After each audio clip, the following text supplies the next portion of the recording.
Hey everybody, today I'm talking about 5211, which is a 2 to 5 player card game that takes about 15 minutes to play. It's a relatively simple game, it has some pretty cool twists to it. So in the game you are trying to score as many points as you can by winning each round by having the majority of a certain type of suit. So there are 5 different colours in the game, each representing a different suit, and in those suits you've got cards running from 2 up to 6, and you've also got some cards with a Kododo lizard on them, which I'll explain the relevance of them in a second. So the 5211 is a pretty good name for the game because that pretty much summarises the rules, because you're always going to have a hand of 5 cards, and then the round is going to consist of playing 2 cards, playing 1 card, and then playing another card. So it's that always having a hand of 5 cards, playing 2, playing 1, and then playing 1, hence the 5211. So what you're going to do with those cards of hand, or hand of cards, sorry, you're going to pick 2 of them, and you are going to have them in your hand, and when everybody's picked their 2 cards, everybody's going to simultaneously reveal them and playing them in front of them. And from that, you've obviously got the different, you can see the different colours, and basically the colour that's going to score at the end of the round is the one with the most, or the most numerous appearing one. So say there's 5 orange cards, 3 greens and 1 purple, then the orange cards are going to score that round. But the twist of this is that if after the 2 cards played and the other cards played and the other cards played, if there is a tie on say 2 colours, say there's 5 green cards and 5 orange cards, then the next suit down will score. So maybe there's a card with 4 cards or a set with 4 cards, then that one will score, and so on until there's one unanimous lead. Furthermore to that, if you ever go above a certain number of cards of a colour, then that colour can bust, meaning that the next suit down will score. So sometimes if somebody is running away with playing the most amount of cards, so say they've got 4 orange cards down and they're going to score a hell of a lot of points, you can keep playing orange cards to try and take them above that limit to make that suit bust. But a further twist to that is, before this all happens, that if there's a specific amount of Kododo cards down, which pretty much represent your wands in the suits, then only the Kododo cards are going to score.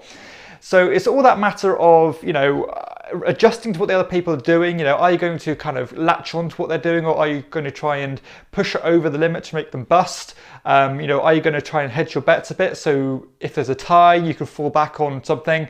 So there's a lot of different ways you can get points. Obviously, you've got to be wary of the values that people are playing as well, because the numbers on the cards are going to score you your points ultimately. So having the 6s out are going to be pretty swingy if the player's going to score that. So knowing when to bust them, knowing when to play that Kododo just at the right time to to make those score and trump the other suits is very important. Obviously, there is a pretty much, there's quite a strong amount of guessing what the other people are going to do, or you can make educated guesses at least. And what you'll find is that some people will all latch onto the same thing and then ultimately make what they didn't want to bust and stuff like that. So there's a good amount of that, I know that you know that I know that you know kind of aspect that goes on in the game, which is always really good fun. The balance of the game is good because, as I said, all the suits are evenly balanced, so there's not a predominant colour. There's that aspect of, if someone's running away with the game, everybody else can kind of pull together and make them go over the limit. So yeah, there's not a kind of a runaway leader problem or anything like that. Mechanisms are very simple. I just love the simplicity of the 5 cards: play 2, play 1, play 1. Obviously, you've got that additional rule of the Kododos and the additional rules of the the tie breaks and the busting that go onto it, but while that might be a little bit of a niggle to explain at first, once the game flows, it's really not that complicated. And it's those wrinkles that make this game stand above a lot of these kind of mediocre card games. Just that extra wrinkle of savvy that goes into this that keeps it interesting. Time investment is excellent. I mean, as I said, the game takes about 15 minutes to play. It's very quick, constantly smashing cards out, and there's no real kind of scope to lose your interest in it because you're always doing something. Replayability wise, I think always with these small card games, there's not you know, you've always got that comeback factor because they're so engaging and so quick and easy to teach. So it has got that good replayability factor in that aspect. Interaction is really cool because, as I said, you want to get into the minds of your opponent, try and think what they're going to do to preempt and benefit yourself and kind of hinder them, you know, knowing when to take them over to the limit. But sometimes you might think everybody else is going to take them over the limit, and then you're going to end up rewarding them a lot of points when you don't go over the limit. So there's a good amount of interaction in this, a good amount of mind games, and just working out what other people are going to do. Aesthetically, the cards in the game look pretty chaotic. You know, there's a lot of different kind of wild, you know, weird drawings on them and doodles and stuff. But the colours for me are pretty clear. I mean, I'm colourblind and I've never had a problem differentiating all the different suits, so that's quite nice. And the cards are slightly bigger than your normal player cards as well, so they're a good size and feel good in your hand. The theme of the game is completely abstract. I mean, there's no theme to it at all. So yeah, that's not really an aspect to really converse about. And the setup and teardown time as well is absolutely fantastic because all you got to do is shuffle the deck, take a certain amount of cards out depending on the player count, and pretty much get going from there. So really is not much setup time or kind of teardown time either.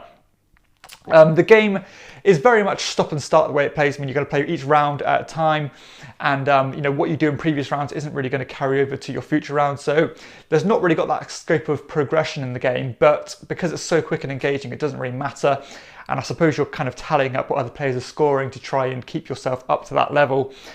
The game scales very well. I mean, I probably would consider this, I wouldn't play it at 2 personally, but playing it at 3, 4 or 5, I think it works equally well at all those player counts.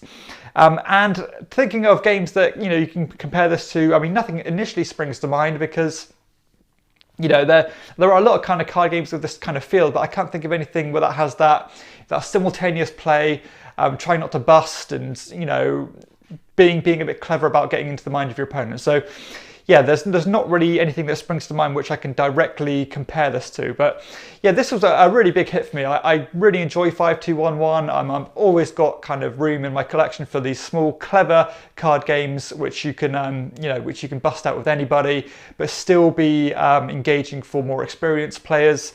I think this is a sleeper hit of 2019. It made my top 10 list of that year, and you know, I stand by that because I do really enjoy the game. It's fun, it's fast, and a little bit different than your average game. So that's 5211. It gets a good verdict from me. Yeah, always enjoyed this one and happy to play it anytime. So that concludes my review of 5211. If you have enjoyed it, please hit like and subscribe to my channel and check out my other videos too. For everyone else, I'll see you next time on Chairman of the Board. Bye.